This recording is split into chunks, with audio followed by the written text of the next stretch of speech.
It is the most digitally documented insurrection in human history. And still, 1 year later, a majority of Republicans believe outright lies, while Donald Trump remains the leader of the GOP, despite trying to destroy our democracy to satisfy his fragile ego. So how exactly did the big lie metastasize? Well, two factors, really. The right-wing media echo chamber that primed the big lie, and the abject failure of elected Republican leaders to stand up to Donald Trump when they had a chance. Now, it's important to remember that in the aftermath of the attack on our Capitol, the vast majority of Americans were united, with Pew surveys finding that 75% of Americans believed that Trump bore at least some responsibility for the attack, while 87% of U.S. adults said it was important to prioritize the prosecution of people who rioted at the Capitol.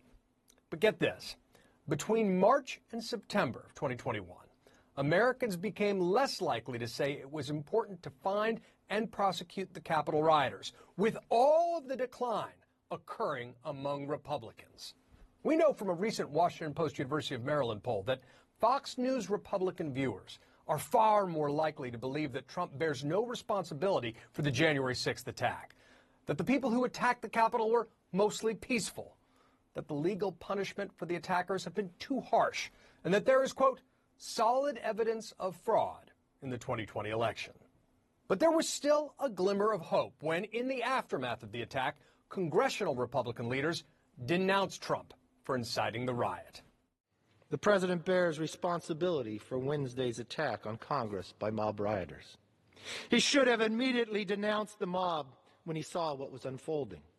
Some say the riots were caused by Antifa. There is absolutely no evidence of that. And conservatives should be the first to say so. There's no question, none, that President Trump is practically and morally responsible for provoking the events of the day. No question about it. The people who stormed this building believed they were acting on the wishes and instructions of their president. Now, that brief moment of moral clarity looks like a museum piece today, because it took House Minority Leader Kevin McCarthy less than a month to make a ring-kissing trip to Mar-a-Lago. In strenuous signs of fealty, he scuttled Liz Cheney from Republican leadership, replacing her with Sedition Caucus member Elise Stefanik, and then tried to kill a bipartisan commission to investigate January 6th. These appeasers never learn. As Churchill once said, it's like feeding a crocodile, hoping it eats you last. Now, the case of Mitch McConnell is more perplexing. The Senate leader is a frequent target of Trump's attacks, and McConnell reportedly saw the post-insurrection second impeachment as a way to finally rid Republicans of Trump. But at a critical moment, he pulled the punch that could have stopped Trump's return by deciding to oppose the impeachment trial, and then lobbied senators to block the bipartisan January 6th committee as a personal favor. This had all the hallmarks of the cynical calculus that Republicans could keep Trump at arm's length while benefiting from his base support. This was a delusional fantasy, and it only succeeded in reinforcing Trump's grip on the GOP.